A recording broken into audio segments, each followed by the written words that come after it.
Hey everybody, welcome back. This is video number 4 in this 4-part series on how to edit for beginners in Premiere Pro. So now we've kind of already arranged everything. We've color corrected, we've added some minimal, transitions. And you know what? One thing I'm gonna do here, like I said before, is we just add the text coffee. Just have it come in here. So what you do is you go here, click on T, click where you want to type it in, and I'm just going to do coffee in capital letters. That's not capital letters. Here we go. Okay. And then what you do is in the effects controls under graphics, there's this text option. You can drop down on the arrow. Here is where you choose the font. Let's do something that would be fitting. Yeah, that's not bad. So you get some default text here that just comes with it, but you can always download or purchase some more fonts from online or the Adobe store. So what I'm going to do is I'm just going to click on here. I'm going to put it right there. So then it'll just do it like that. I want to put it up top. And I want this to kind of fade in. So let's just do an additive dissolve. Remember, I could also keyframe the opacity for this.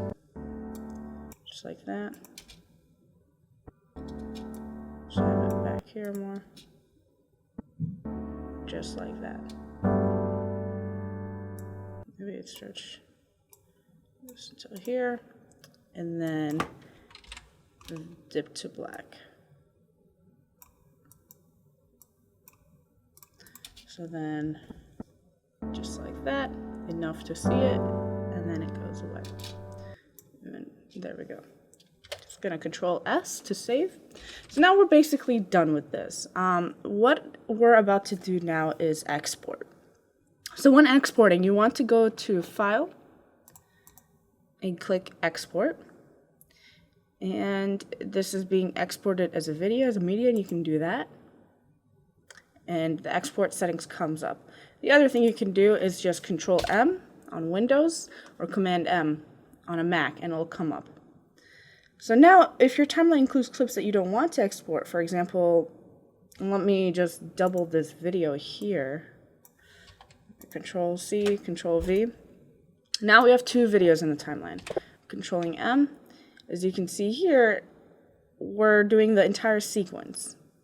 But what if we don't want that? What if we want, here, this whole section ends up being the sequence. So, but what if we don't want that? There's options for the entire sequence.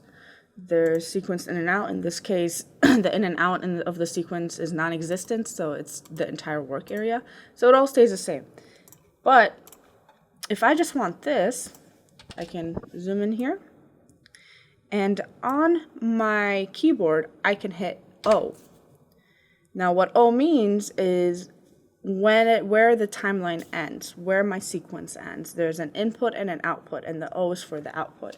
Now, I don't need to set an input because it automatically just starts there, but if I don't want it to start there, I want it to start here for whatever reason, I hit I for input. And this highlighted area becomes my sequence. But we don't need that. We're just going to clear it in and out. I'm going to delete this.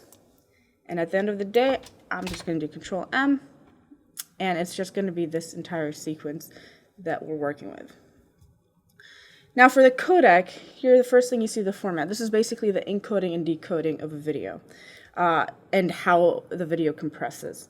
We will be using H.264, so we're just going to leave that. This is the widely used and the most popular codec.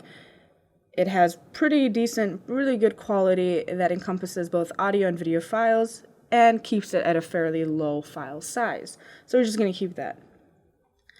And over here, based on how we adjust these settings, you see the estimated file size. It's relatively small. 50 megabytes is nothing. What I like to do is in the preset, I like to go to either Vimeo or YouTube or where I'm going to put it, or even just high quality, but we'll just keep it with the full HD, and toggle this. This is what I want my quality to be. Now, keep in mind, if the footage you're inputting or you've been editing with is less than 1080p, for example, if it's 720, there's no way you can export it at that 1080p. Now, it might show it, but it won't actually be true 1080p or high quality like that. So you got to keep in mind, you know, from the get-go, what your quality of video is going to be or wanting it to be. Now, here's the output name. I just click on it. Let's do making coffee. We'll just do that, making coffee. And I'm going to save it. Here you have more information on the output where it's being saved.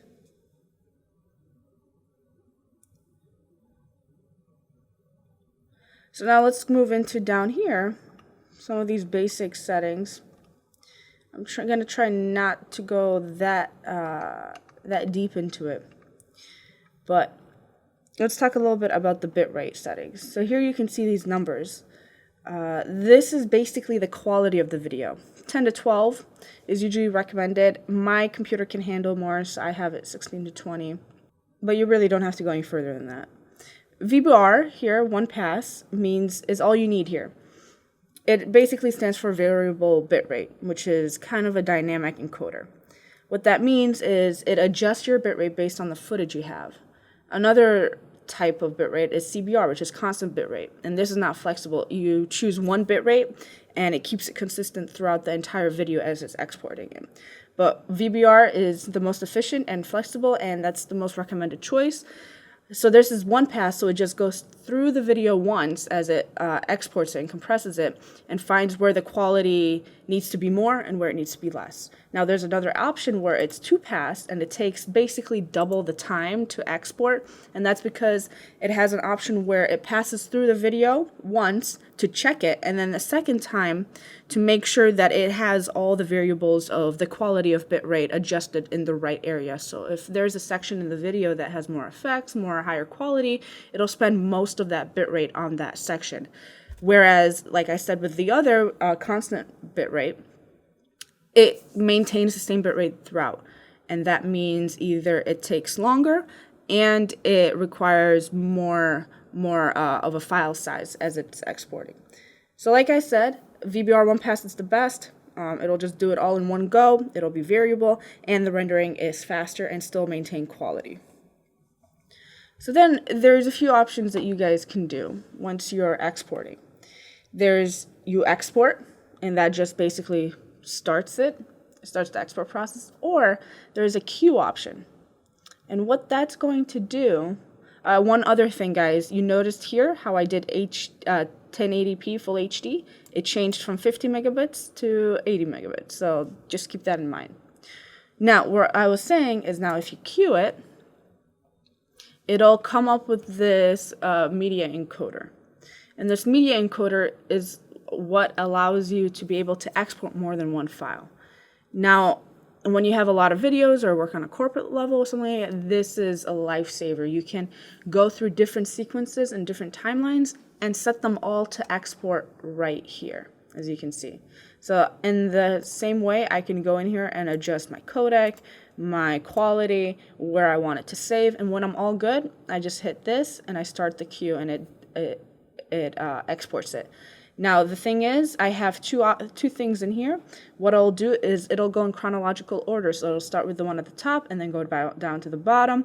And if I had more, it'll just keep going. But we're not going to use this since I'm just going to export one thing. I'm going to go back here. My settings are still there. I'm just going to change this back to the title it was going to be. And I'm just going to hit export. And that is basically it. The time that it'll take to export, it all depends on your file size. And it's pretty simple, guys. And that has been video editing for beginners using Premiere Pro. Thank you guys for keeping up and watching these videos. I do want to stress again that anything more in depth that you would like to know about video editing, about anything else that has to do with these programs from Adobe, lynda.com is an amazing source for that. And with your Poplar Creek Public Library card, it is all free. So please take advantage of that and have a great day.